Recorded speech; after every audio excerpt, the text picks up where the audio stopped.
everyone, welcome to another Adventures with Smiles.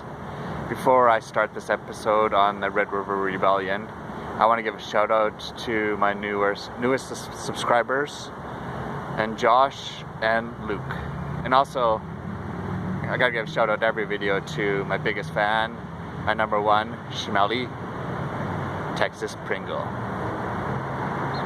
Now, when Louis Riel came back to his home in Rupert's Land, he came back to a very different environment than he had left about 10 years earlier. As there were a lot of Ottawa Protestants here, and the racism, the battles between Protestants and Catholics that have happened, well, so almost since the beginning of the world, were very prevalent when he came here. So, and also this is the same period as the beginning of the first steps of Manitoba joining Canada.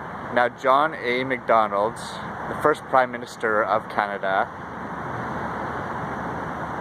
definitely did not want to work with the majority of residents that lived in Rupert's Land. It just was a small minority of English Protestants, Irish Protestants that wanted to get a part of Canada. So John A. Macdonald was working with a Catholic priest named Taché, who I was mentioning in the first one, and he was talking to him about this, like how it's not going to be an easy process of getting Canada a part of Manitoba. But if this fell on a lot of deaf ears to Macdonald. Let's give you a little sight around. I'm in Upper Fort Garry now. I'm going to give a little show of what it looks like.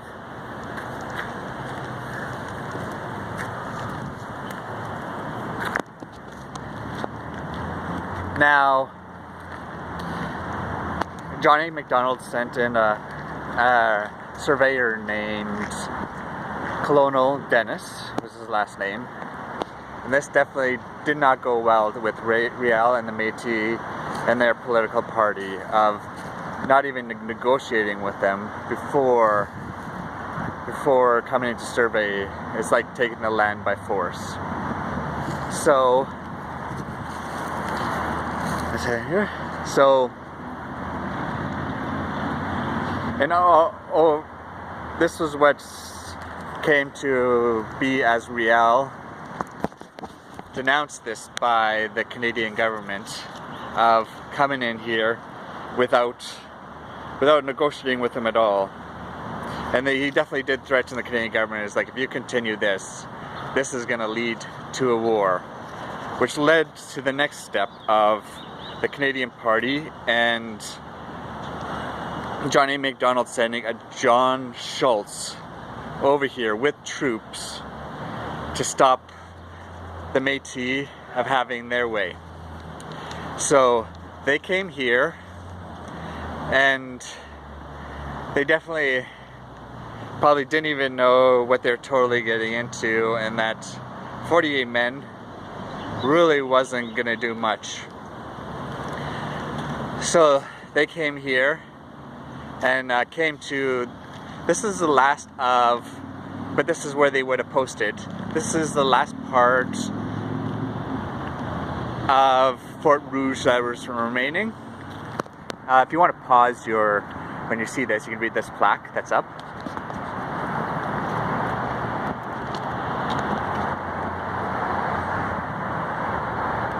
But this is where they would have been posted. And this definitely wasn't much of a match for Riel and the Métis, as they came here and got them out of here pretty fast, and they surrendered and got out of there. And one of the reasons I think the main reason is that not much of this force left is because of Hotel Fort Garry behind me. They used a lot of the stones for this hotel. Now, after this,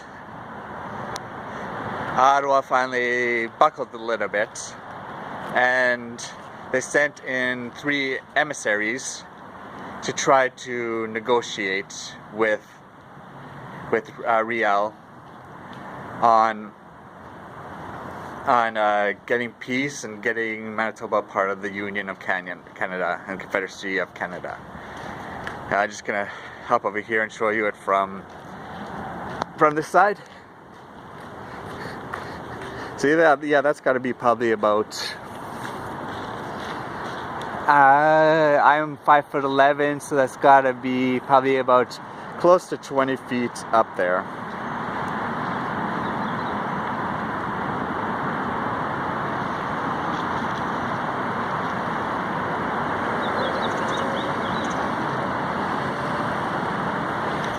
Okay. So in 1870, January, this is when negotiations started between Riel, which Riel had also named themselves with the support of the Métis, and also it wasn't just there's Métis French, but there's also Métis Scots and Indigenous, and there definitely were a few different cultural backgrounds that were in support of Riel. Just the main ones weren't the Protestants, the English and Irish, and some Scots too. Now the negotiations began, and there was some positive movement in some areas, and some not in some other areas. Like the government, Riel and his government were able to pass some laws for the area. But they weren't able to really get Canada to join the Confederacy, because Macdonald really didn't want to negotiate with them that much. And also, we want to say also Rupert's Land, just to share a little bit more what Rupert's Land is and who was all a part of Rupert's Land.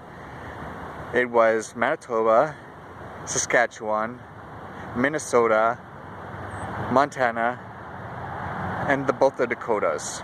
So Rupert's Land ended up ending in 1870, and this was a lot of this comes down to the Canadian government, Macdonald didn't handle this the best.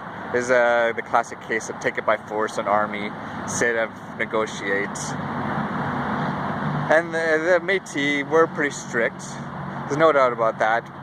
But Riel said on many occasions, and later in his life too, that he wanted Manitoba to be a place where all persecuted people from wherever they are in the world are, and just people that were going through hard times. He wanted this to be a place like a heaven for everyone.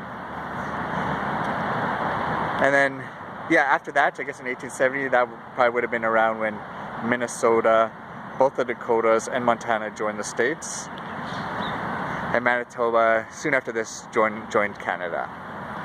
Which is pretty cool to know. I didn't know Rupert's Land and the Hudson Bay Company, we were one nation with the States and Manitoba and Saskatchewan. So that was pretty cool to learn. But this also comes down to the Hudson Bay Company and the fact that they hadn't really properly negotiated with the Canadian government at the time when it was coming to an end, the Hudson Bay Company. So it left all these, the Métis, everybody, it left them in kind of like a limbo, like, where are we going to go next? What are we going to do next? But, so definitely interesting times within where I grew up, and Minnesota, and all the different provinces and states. I was going to give a little bit more view of the area around here. That's Main Street in Winnipeg.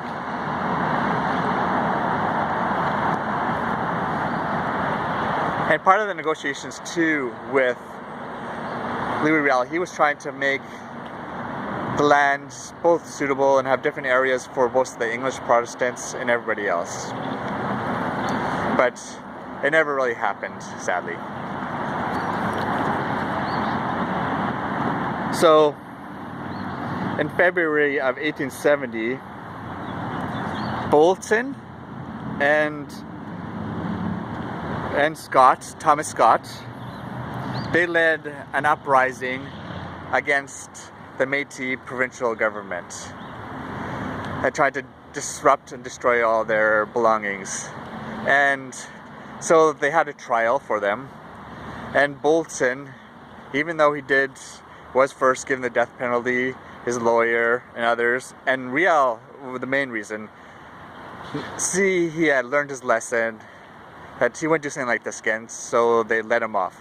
But Scott, he didn't learn his lesson. He was defiant till the end. And there is some talk about this too, like Riel, he was sentenced to death, and Riel was pretty adamant that he wanted this to happen because he wasn't learning his lesson. So yeah, it would have been somewhere around here that Thomas Scott would have been, he was an Irish Protestant, would have been put up against the wall somewhere around here, and the gun squad came out and shot him.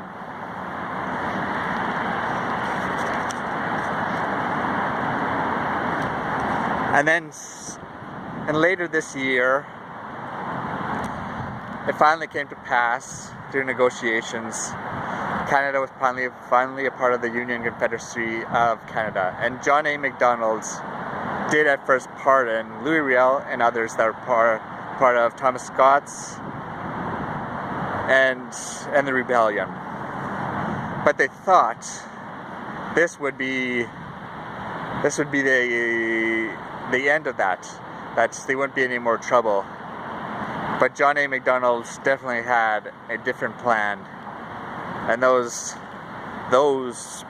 pardons never really came to pass.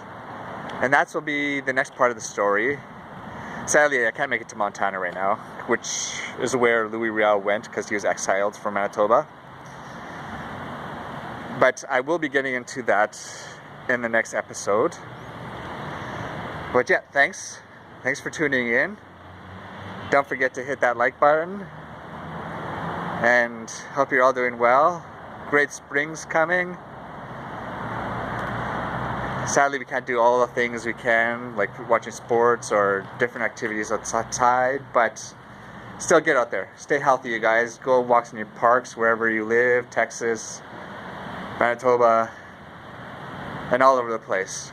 Get out there, stay healthy. You don't have to lock yourself in the house. I'm not going to talk about the virus today, but it doesn't just to say it doesn't just float over top of you. It won't. When you're outside, you're one of the safest spots because the air just takes it up all the way to outer space, all the way up there. So yeah, thanks. I am maybe doing some live streaming soon. I have to get myself a webcam, and then I'm gonna do like a live streaming of me producing a electronic song. But thanks for tuning in again. Hope you enjoyed. Hope you're doing well. Later.